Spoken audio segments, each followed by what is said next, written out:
But listen, I've before we started, I had written down things. I'm trying to get hold of Margot Page, who is the head coach at Brock University, and Peter. She coached in the 2006 Torino Olympics, and she's coaching at Brock right now.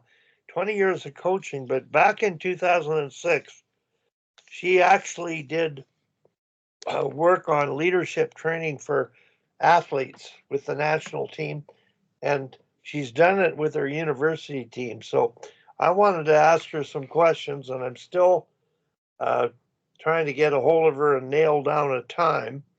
But I got a question for both of you.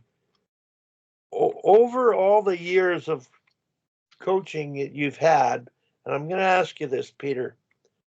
Um, can you recall who your best captain was and what the qualities were in him that made he or she the best captain?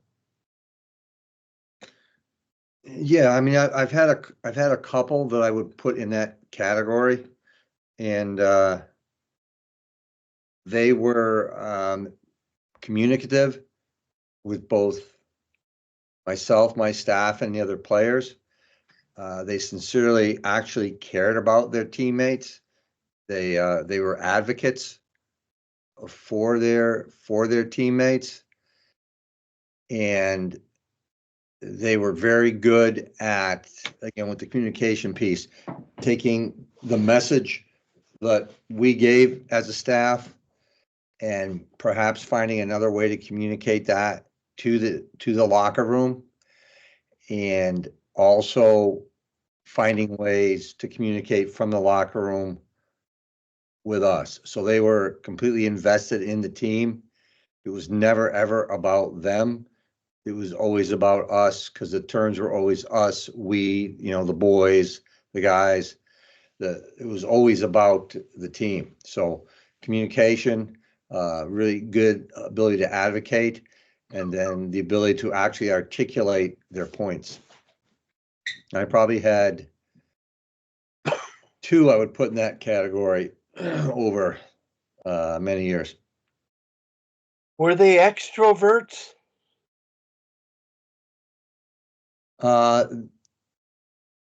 No, they weren't. They weren't extroverts. They weren't really that real type A personality, but they weren't really quiet individuals either. They were they were willing to speak up, but they would speak up when it made sense, and they weren't individuals who would talk just to hear themselves talk.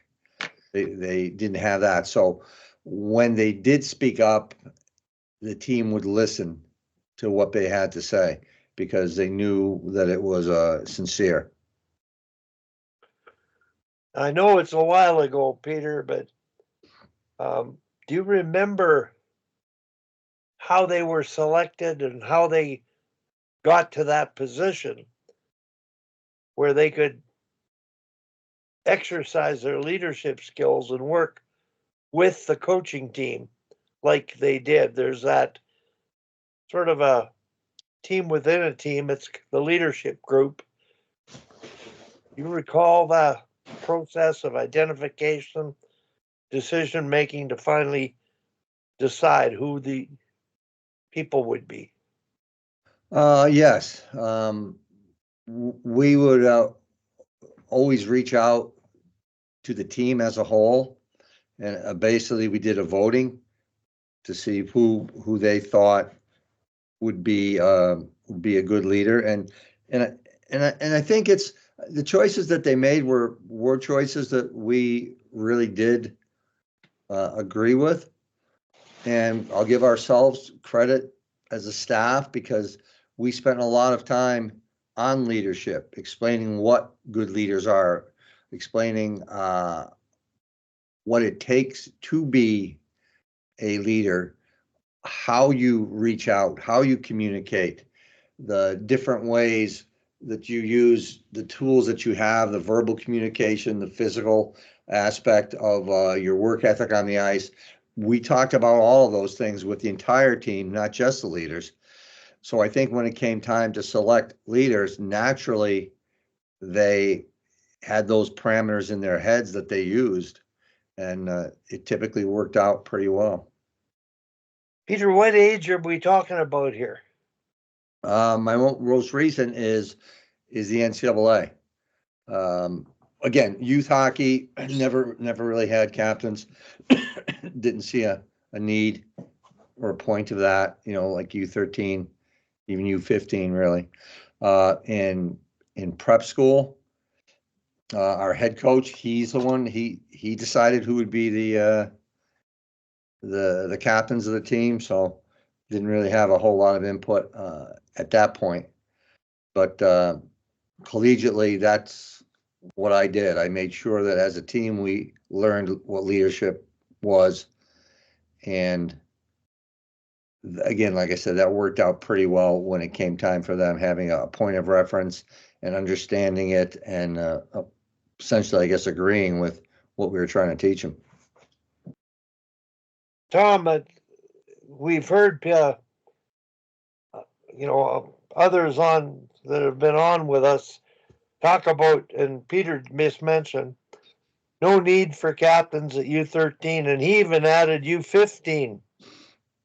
What's your thoughts on what age can you do it where you'll be able to nurture leaders, grow leaders, and let them help you with your task of leading the team?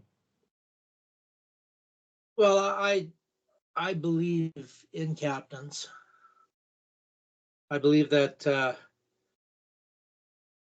you need to be able to, somebody's got to be kind of the connection between the two. So what I do in minor hockey is I ask the players, and one at a time, not in front of anybody, give me the name of 5 players you think would be good captains, and also the coaches. So maybe the coaches have someone in mind, like if nobody said that player, would be a mistake or only 10% of the players. So try to get a kind of a view there. I like having captains at college level. My most success at college level was appointing the captain, just on how they behaved. They had to be one of the better players, So, whether, can't say that I'm right, but that's just my opinion about having captains, and somebody has to have letters on in our league, or they're not supposed to talk to the referees. The referees come before, a lot of referees come before the game and say, if there's any problem, send one of your players with a letter. So it's kind of a thing. You could rotate, I guess, captain, but you have to have someone on there. But it's really hard to rotate captains when they have to sew on the C and take off the C, and how do you glue it on, or what do you do if you're going to change all the time? So I like having captains. Maybe Velcro. Yeah, I sometimes we'll have captains that say, okay, these captains are going to be till Christmas time, and we'll revisit it, and maybe they'll stay the same, or maybe they'll be different. So I don't know. I think it all depends on the group, whether there's a right and a way or a wrong way to do it. Yep. Because I've had some bad captains too. So if that can really be detrimental to your team if you have a bad captain. Yep. So now, I don't recall the teams I've coached, which aren't many. But if you pick them, then it's got to be on you, because did you pick them, or were they pre-picked, or were they the best player? Both. Both, eh? I've done both, and my most success at college was just me picking them. Yeah. And I've done the other asking for opinions of people. Yeah. So I don't know. I don't know if there's a right and a wrong answer. It depends who you end up with, I guess. Well, I think the purpose of having this conversation, Peter, and thank you for bringing up the fact you mentioned what age, and you didn't think U13 or 15 it was really going to make much difference, but really the biggest leader of the team is you, the head coach, and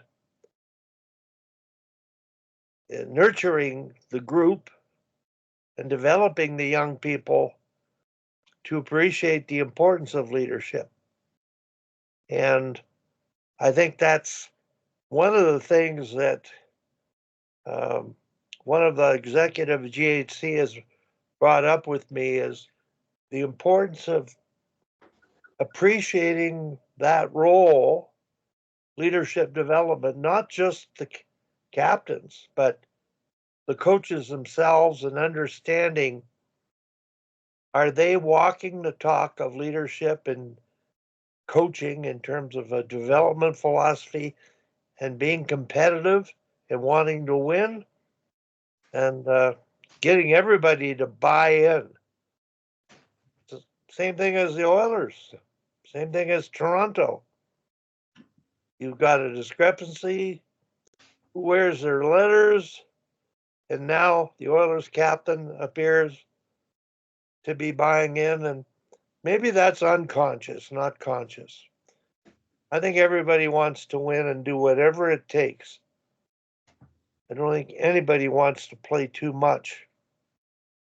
But when they're called upon and expected to, and they're paid more, it sort of, in professional hockey, creates a bit of a separation. But in minor hockey, I think we're doing a great harm by picking the best player to be captain and overplaying the best player, because it's not really developing the best team to play the right way to get the best result. So Yeah, well, I agree too with your point you made in development of the coaching staff as well. And that is the responsibility of that head coach. I think for me, there's always been, because I've always been a little bit older than my assistants, for me, it's been fairly natural to work with them and try to mentor and teach them the whole piece about what we feel like leadership is and how we go about it. And I think one of the issues you run into that I've seen is, you get a younger staff overall, maybe there's only 5 or 7 years in between the head coach and his assistant coaches. So you're either early 30s to mid 20s, and everybody's trying to figure it out. So it's kind of tough, I think, sometimes for that head coach to teach what leadership is, or even realize that they should be doing that, because they're trying to figure so many things out at the college level. And then at the youth hockey level, here anyway, it's very typically, I'm not talking like the AAA teams, but your town teams, you've got somebody that maybe had some hockey experience, maybe they didn't, and then they've got other people helping them that are in that same boat.